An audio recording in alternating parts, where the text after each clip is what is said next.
นะโมตัสสะภะคะวะโตอะระหะโตสัมมาสัมพุทธัสสะนะโมตัสสะภะคะวะโตอะระหะโตสัมมาสัมพุทธัสสะนะโมตัสสะภะคะวะโตอะระหะโตสัมมาสัมพุทธัสสะพุทธังธัมมังสังฆังนัมมัสสามิ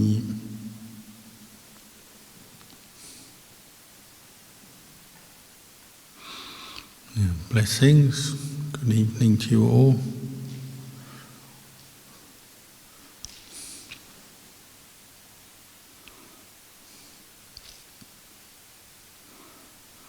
When our teacher Ajahn Chah would talk about his own life and practice, he frequently mentioned that when he began his monastic life, when he was first a monk, he was in his local village monastery, and he spent a lot of his time learning chanting, performing rituals and ceremonies, and then studying the texts, taking some exams, and then also teaching other junior monks what he had learned. But he said after a few years he wasn't satisfied with his practice on that level. So just studying and doing service, acts of service for the community, but he wanted to deepen his practice. And he already had some experience, limited experience of meditation monks or forest monks who would wander around the countryside in those days and were a bit different from the monks in the village monasteries. They had different coloured robes. Their robes were often darker, sometimes patched, and they just carried simple belongings and did a lot of wandering, walking between villages and forests and mountains, and spent a lot of time meditating. So he was attracted to that. His father had had faith in Lumpur Sao, who was the teacher of Ajahn Mun. So there was already some familiarity with forest monks in his family. And eventually he left his home village monastery to go wandering in that tradition.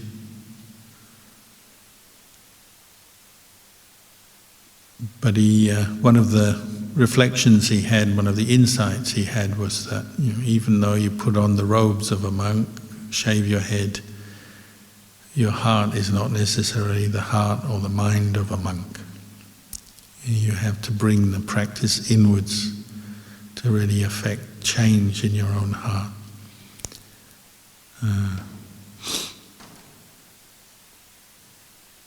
It's not as simple as putting on the robe, shaving your head. Enlightenment takes a bit more than that. It's a start in making the effort to leave the home, go and live in a monastic setting as a monk or a nun. But we have to bring the practice inwards. And he'd often quote or say the word opanayiko, which means bringing inwards or bringing the mind close to the Dhamma.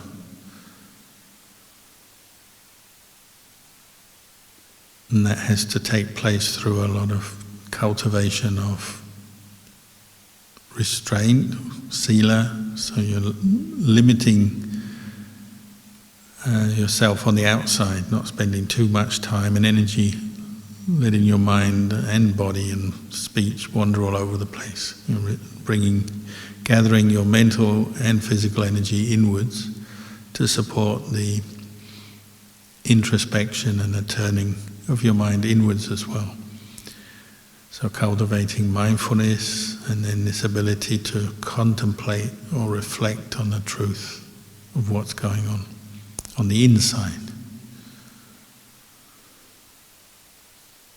And he'd also talk about the monk on the outside and the monk on the inside.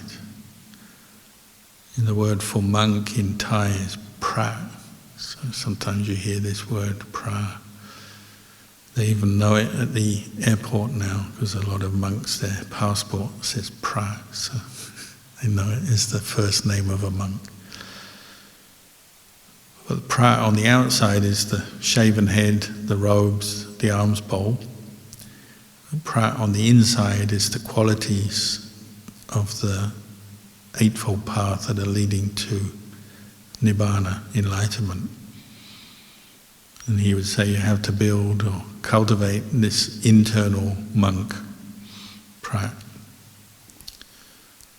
The word prat is used in many terms in the Thai language to signify something that is worthy of reverence or respect. So that may be a monastic person who's keeping precepts and training. So they're considered to be a prat, worthy of respect. But the Buddha himself, in Thai the word is Praputa Ru, or Praputa Jao. So even the Buddha is a prat, worthy of respect, something that is held in high esteem, valued, worthy.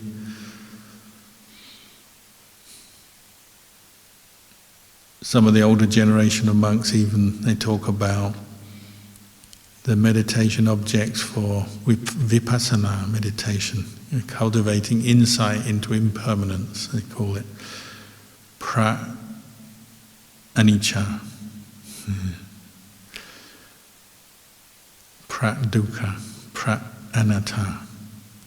So they use this same word prat, or something that is worthy of veneration or something that is held high for the concept or the idea of impermanence.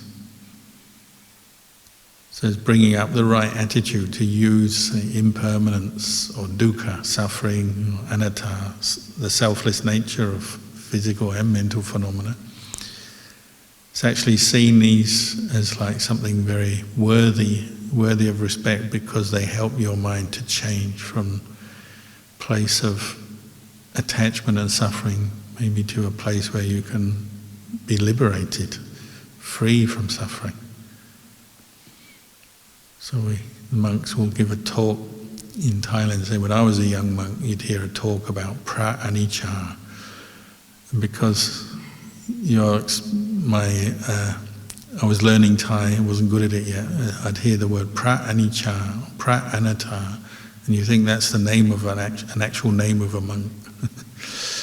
What it means is that reflection is something to hold up in high esteem, the reflection on impermanence, because it will get you out of suffering. It will get you from A to B, from a place where you're lost and caught up in your own attachments and suffering in life, attaching to your body, attaching to your ideas about your body and about who you are, and then your mind and your feelings of happiness and suffering and all the things you identify with in life. When you contemplate and bring up prat anicca or prat anatta, then you can gain insight to get out of those attachments, be free from all the suffering of identifying with these things as self or belonging to self. So Luang Por Chah was often encouraging his students to cultivate the internal monk or nun, meaning to develop the insight into impermanence, suffering and not self, because that's what will free you from suffering. So to respect the path, the practice that will bring you out of suffering, you respect the contemplation of impermanence itself, just as you respect a statue of Buddha or the text, but the actual insight into impermanence, you bring up that sense of giving it importance and value in your mind, because it will help you free yourself from suffering. So he'd often talk about this. He'd say, it's one thing to make a Buddha statue, or it's one thing to put on the robes of a monk or make a Buddha statue.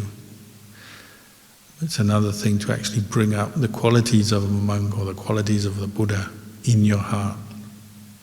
That takes practice, training, and cultivation of an effort and patience, all the kind of qualities that we are cultivating in our meditation.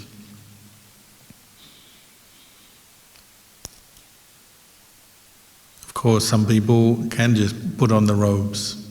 Maybe they receive very little training and they just become a monk, go through an ordination ceremony. But their mind is still going to be the mind of an ordinary person.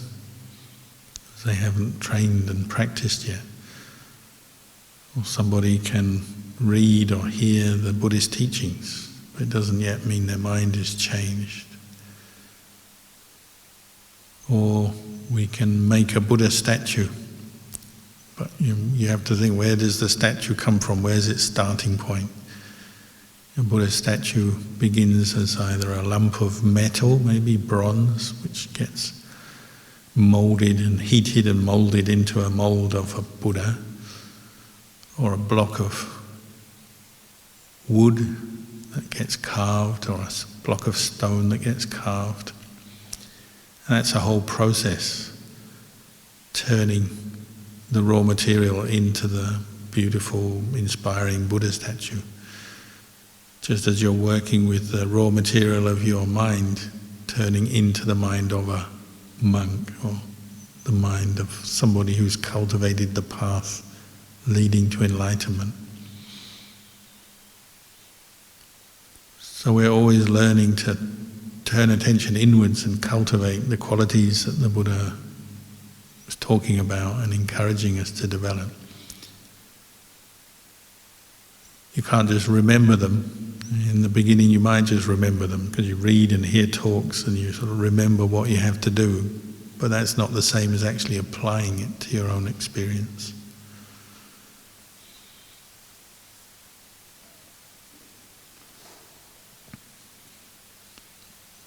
Ajahn Chah said as he left the monastery and went out wandering, he had the same problem as many new monks. He had a real obsession with his basic belongings as a monk, his bowl, his robes. Because you have so few belongings, a lot of your attention goes into them and they can become like the basis for all your clinging and your obsessions. Because you have so little, then everything centers around what you do have. So he said he spent a lot of time thinking. During his meditation he'd be thinking how to make his robes, how to dye them, make them a better colour, because we use natural dyes, and often monks, they dye their robes and they're not very successful in getting a good colour. The robes are blotchy or patchy, or there's no dye available. Or he also had a problem, he had a lot of holes in his robes, and he noticed there was a lot of obsession with making his robes look good compared to other monks, or just so that the lay people wouldn't look down on him, because sometimes they laughed at monks who had patched robes or whose bowls were not in a good condition. But he was also determined not to give in to his desire for beautiful robes, a beautiful bowl. He wasn't going to ask anyone for these things. And of course, as monks we have rules. We're not allowed to ask strangers for anything. We are allowed to ask our families for things. But he said he was determined to purify his mind from this craving and attachment and clinging to ideas of beauty and wanting to have beautiful robes, beautiful bowls. So he wouldn't even ask his relatives for anything. He said, I'm just going to teach myself to let go of my desires and obsessions. But that's easier said than done. So he said, I spent a lot of time meditating and these thoughts would come up about robes. Oh, my robe doesn't look good, it's got holes, and how can I get cloth, and how can I sew a new robe? If I get some new cloth, how will I sew it? And then when he did get offered cloth, very occasionally there'd be the opportunity would come along somebody, it could be another monk or it could be a layperson, they offered him cloth to sew, to cut, sew and dye a new robe. And it became such an obsession. I've got to do it, I've got to do it properly, make it look good.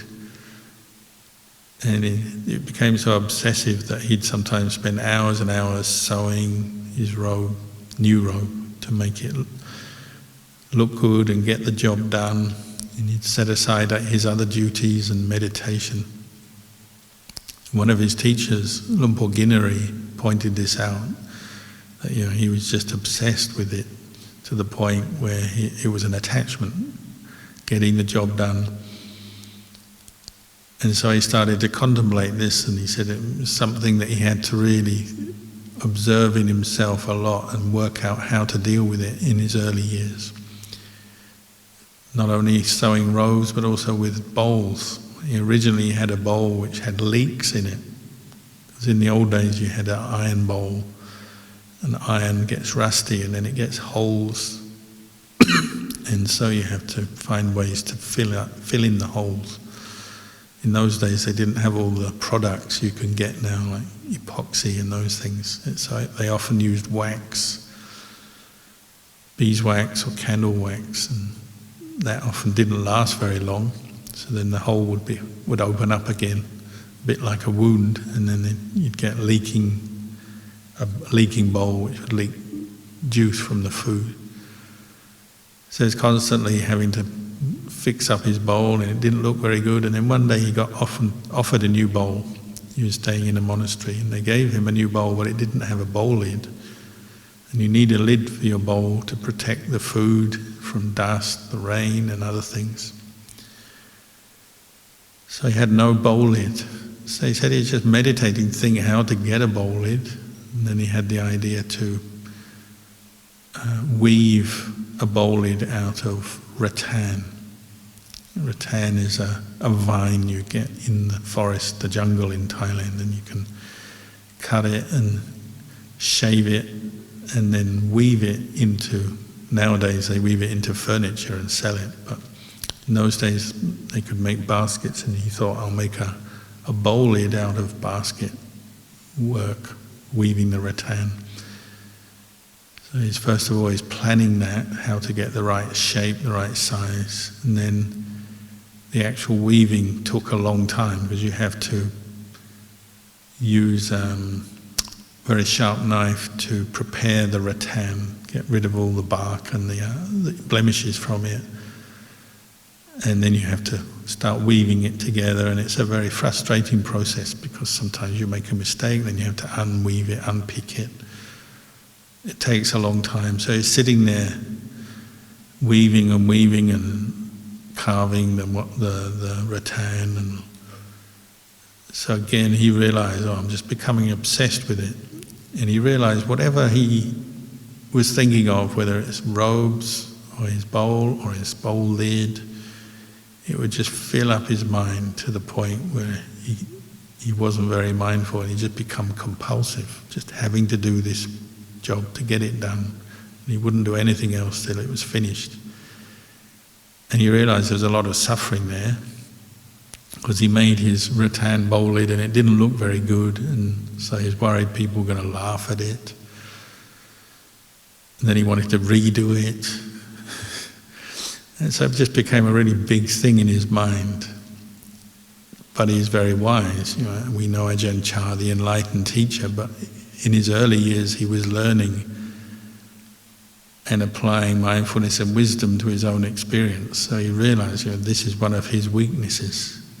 Obsessed with getting things looking good, but also in the process of doing that, he wouldn't stop. So he'd just sit there sewing all night long or weaving the rattan all night long. He said, I've got to change my attitude. And he was just getting to the point where he was really fed up with his own obsessive nature. And then he actually had a nimitta in his meditation. He said this huge Buddha came to him and said, look, these things are just accessories. They're extra. They're not the heart of the practice. The heart of the practice is cultivating mindfulness, states of stillness and calm, and then contemplating impermanence and to see the conditioned nature of everything, physical, mental phenomena. The bowl, the robes are just the accessories to that. They support you in the practice, but they're not the main thing. So this was a nimitta, a vision of the Buddha saying this. So it was a really powerful experience for him. And then he realized, I've just got to put these things down. And he still needed his robes, he needed his bowl, but he had to change his attitude to them and see them as just accessories. So if his robes were full of holes and patched and people laughed at him, he'd just have to accept that. If his bowl lid was not very good or he didn't have a bowl lid, he'd just have to accept that. And any work he was doing, he had to learn to work, but then be able to also put that work down. So he said he made himself from then on, whenever he had to do something like sewing or weaving or any other kind of job, he would do it for a period of time, and then he'd deliberately stop, and then he'd go off and meditate, and then come back later. So he said he was learning this skill of being able to pick things up, do them, get involved with them, think about them, do them, and then put them down again. To get to the point where he could pick up and put down at will. So there was no obsession. Because he recognized if you're obsessed and you're craving, you're clinging, this is the process that leads to suffering. But if you can just pick things up, put them down, you have that much awareness, discipline, understanding in your mind, then the process of suffering arising doesn't happen, doesn't take place. Because you can pick up, you can put down. There's no obsession, there's no compulsion, the mind is free. So he said he learned how to do that with his own requisites. Pick things up, put things down. Could be other things as well, with food. If you get the food you want, good. If you don't, never mind. Pick the food up, put it down, have it, have a lot, have a little. Learning to bring his mind to the point where it uses food. Obviously we need food and drink, but not to be obsessed with it. Clothing or robes, the bowl is like, everything else we have, furnishings, lodgings, the hut that you live in, you're learning to pick it up, put it down, meaning to mentally to use it, but not be used by it, to not become enslaved to your possessions. And he said that was a big breakthrough for him in his practice, and not long after having this vision of the Buddha and really contemplating this, he said after that he had this breakthrough where he just reached a point where he's just totally content. If he got the robes he wanted or needed, good. If not, he just made do with what he had. Bowl, robes, the lodgings, medicines. He said the breakthrough with medicines was contemplating the animals in the forest, particularly the deer. He was ill once and he was thinking, I need medicine, maybe I should go into the village and ask them for medicine because I might die. He had malaria. Then a deer barked nearby. He saw a deer walking through the forest and it barked. And he realized, the deer, they don't have medicines, they don't have doctors. Maybe I can get by just like a deer. If I'm aspiring for Nibbana, I've got to have more patience than a deer, because a deer is not aspiring for Nibbana, it's just trying to survive. But I can surely do better than that. So he said he learned a good lesson from the animals in the forest. They just survive without medicine, doctors, hospitals. So he said, I'm going to learn to do that. He didn't mean to say he took on a view of being against medicine, medication, medical treatment, doctors, hospitals. It's simply giving up the attachment to those things.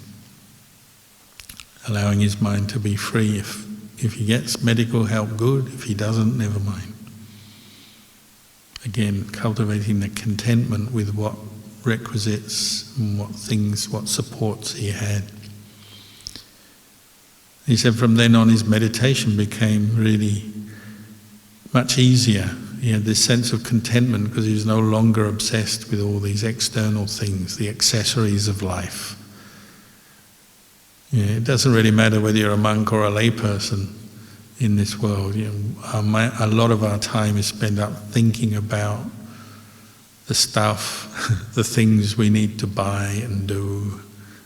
We're always filling our mind up with the acquiring of stuff, possessions, earning the money to get things, how to look after them, maintain them, clean them, keep them, preserve them, and so on.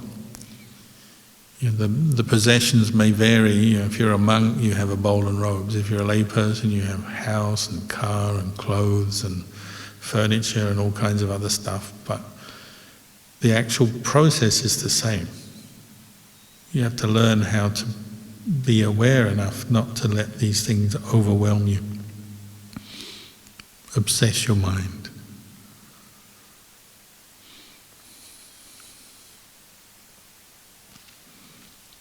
So for Ajahn Chah, that was a real breakthrough. And he said it was a bit like getting free from a debt. All the different kinds of sensual desire we have, greed, desire, obsessions with things. It's like being in debt all the time. And we all know what it's like to be in debt, because nowadays most people are in debt in one way or another.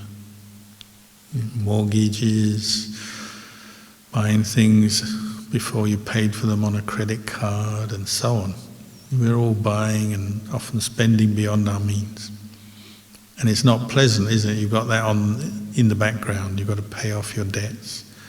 Or you borrow money from a rich relative or friend. If you've got the debt collector after you, it's not pleasant. They're often quite firm, threatening kind of people. Letters from the debt collectors and so on. It's not pleasant being in debt. So he compared it. He said it's like being free from a debt. When you develop this sense of ease and contentment where you can put things down, pick them up, put them down at will, it's like you're free from the debt. And then when you meditate, your mind settles down much quicker and easier, because half of the stuff in the mind is just the obsessions with all these things we want or have or need to pay for, all the debts of life. So he said once he understood this point, and it wasn't like in one night that he had this understanding, it was over many years of reflection, but he got to the point where his mind was, he said it put things down, was no longer clinging or obsessed with bowl and robes and food and lodgings, these kind of things. So for a monk it can be not only a burden, but it can be a problem, because if you are obsessed with getting more requisites, that means you need some layperson to provide them.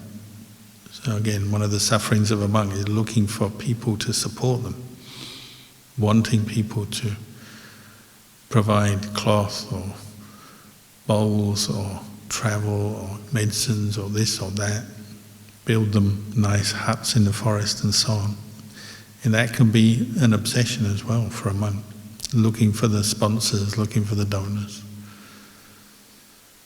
For a lay person, then it tends to be looking for a job to earn the money, or to look for more money, get promotion or get more pay somehow, or take on a second job, or get the loan to pay for whatever it is you want. It's the same idea, it's just carried out in a slightly different way.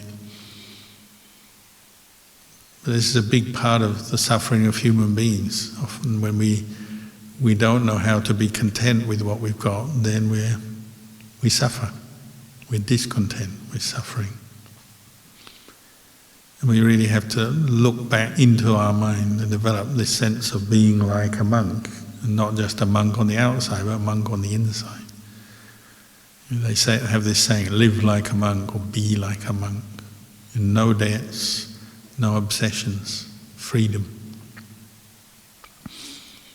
If you read the reflections from monks and nuns, the enlightened monks and nuns in the time of the Buddha, one of their happinesses that they talk about is being able to wander through the forest or the countryside without any kind of obsessions or attachments, not worried about anything, not worried about where to get things from or who's going to sponsor you, all that kind of things. It's all gone. And the enlightened person has no worries. They don't miss anything. You think about it,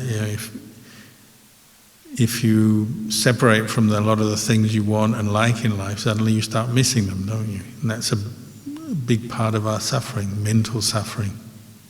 And you'll see it when you meditate. There'll be something you miss. It could be a person, could be a thing or an experience, some pleasure, something that you desire, you want. But you miss things, so your mind is full of the missing. Wanting, longing for. It's another word they use. The enlightened person doesn't long for anything anymore because they got enough. They feel like they have enough.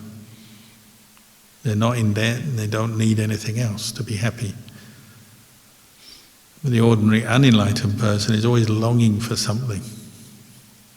If only I get that, then I'll be happy. And the monastic life highlights that, so it's why it's such a suitable environment to practice training the mind to give up the longing, the attachment. Because your longing tends to center around very simple things like food or your bowl or your robes. You long for better robes, you can see that very quickly, very easily. So Ajahn Chah's method of teaching himself was just not ask for anything, not ask for robes. He even brought him to tears once when his lower inner robe split. It was so old and the cloth was just finished. It was already patched and it just split, tore in half, and there was no one around to help him, no cloth available. What am I going to do? He just had to go and pick up a foot wiping rag. The worst piece of cloth in a monastery is the foot wiping rag. It's the one that everyone wipes their feet on, stained, dirty, old, completely undesirable piece of cloth. He had to pick that up and go and wash it many times and then patch his robe with it, because there was nothing else. So many of his contemporaries, monks who knew him, they really praised him. They said, oh, Ajahn Chah really did it properly. He didn't ask for anything. Because that meant he had to really endure, be patient with his own desires, longing for things, but not giving in to them. This is why when he taught, one of his teachings about teaching to give up desire for possessions, nice food, nice robes, nice this, nice that. His teachings had such power because his students knew he was talking through it from experience, and he was sincere in that. He'd really done it. So there's a certain power to his words, just like the Buddha. And the Buddha is the same. The Buddha gave up all his comfort and wealth. He's from the ruling family of that part of India, so he had every privilege, every bit of wealth and comfort that was on offer in those days. He'd given it all up to live in the forest. And the Buddha spent his whole life in the forest. He didn't go back to the palace other than to teach his family as a visitor, but he never lived there again. And Luang Por Chah the same. He's famous throughout the whole of Thailand as somebody who really gave up desires. So his teachings had a certain power, or you might say a certain oomph, if that's a word. Had oomph to them because it's coming from experience and knowledge, inner knowledge, this inner knowledge of the mind of the monk has given up desire, abandoned desire. The word we use is abandoned, or another phrase they use, the remainderless fading away of desire. That means there's nothing left, no desire left, not even an incy-bincy-wincy bit of desire left in the corner of the mind. Nothing left, completely gone. Remainderless, fading away, never to return. So the Buddha used descriptions like, like a palm tree cut off halfway up the stump. It doesn't grow again. If you know palm trees, they can't just shoot new leaves anymore. Once you cut the stump, that's it, they die. So they tend to just fall over and fade away. That's like kilesa, like greed, desire, attachment. If you've developed enough patience, energy, effort, insight, understanding to uproot greed, then it can't re-emerge. If it's completely gone, it's completely gone. But you have to apply these teachings to it. That's what he did. He said he used the teaching of pra-anicca, so venerable impermanence, pra-dukkha, venerable suffering, pra-anatta, venerable not self. Kept applying them to his experience. So desire is impermanent, it's not self, it's suffering. To follow desire is suffering, it's impermanent, it's not self. Let it go, put it down. And then having the patience, the effort, the mindfulness, the consistency to just keep doing that over and over again until it no longer emerges again, just like a palm stump cut off, never to re-emerge. Most of us complain, I meditate and it's peaceful, and then next week or next time I meditate, back to square one, all the desires return. That's not like a palm stump cut off, that's like some nice lush weed that you prune right down, and then within a few days it's already sprouting back again. We all know what those are like, because nowadays everyone has gardens, and we all know about gardening. We know there's certain plants, however much you prune them, they just keep coming back. That's not seeing impermanence. I mean, pruning your kilesas may be a good start, so it's certainly not wrong, but it's not enough. You have to keep going right down to the roots, right down to the base, and cut them off over and over again. And that's the challenge in noticing your own mind. When you're obsessed with something, to teach yourself, say, give this obsession up, let it go.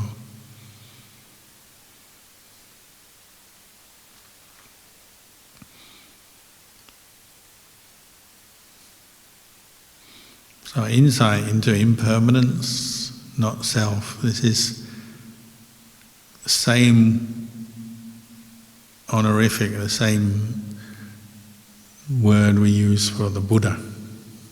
Buddha is synonymous with impermanence. The Buddha is the same as dukkha, not self, because these reflections bring your mind to see exactly what the Buddha saw. Everything is impermanent.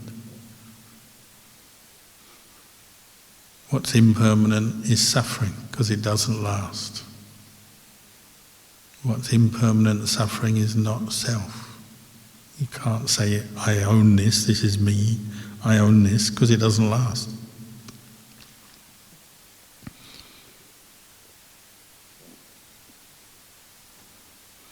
Like this Buddha we have out the front of the hall here comes from India. It's made out of white marble.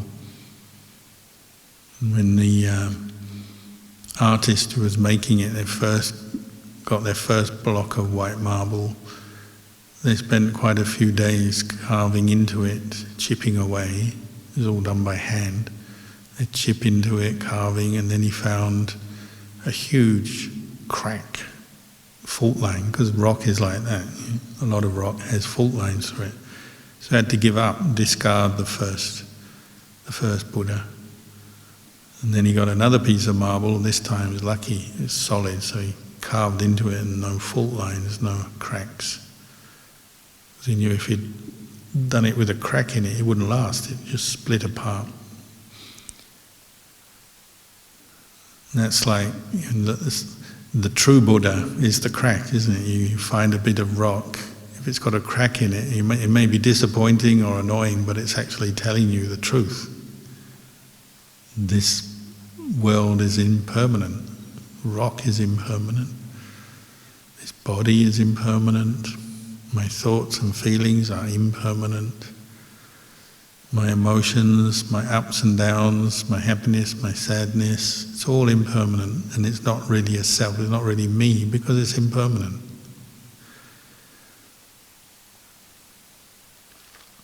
If you can see that, that's like bringing the mind of the Buddha or the mind of the monk up in your own mind.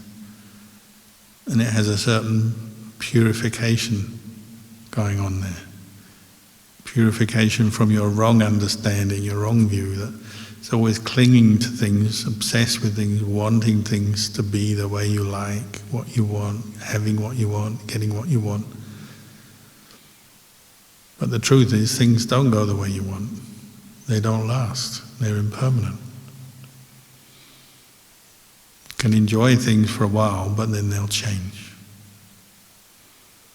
You have to be ready for that. Otherwise, life becomes very painful. More suffering, isn't it? When you can't accept the truth, then you suffer. Sometimes it's just mild irritation. Why is this thing impermanent? When you break something, or that nice pleasurable experience, the nice meal ends, oh, it's ended, my favourite food, now it's finished. And sometimes it's just a mild disappointment, irritation, but sometimes it's very profound. When you lose a loved one, somebody you love, and they die, then it's really profound. You might get stuck in grief for a long time. Really, it's because we haven't yet drawn these teachings inside our heart yet. We haven't seen impermanence and not self. We're deluded.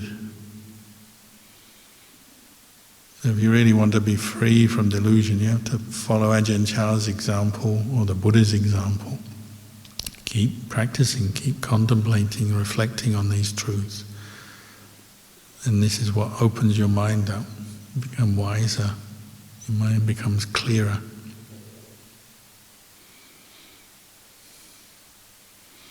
So I'll leave you with these reflections tonight.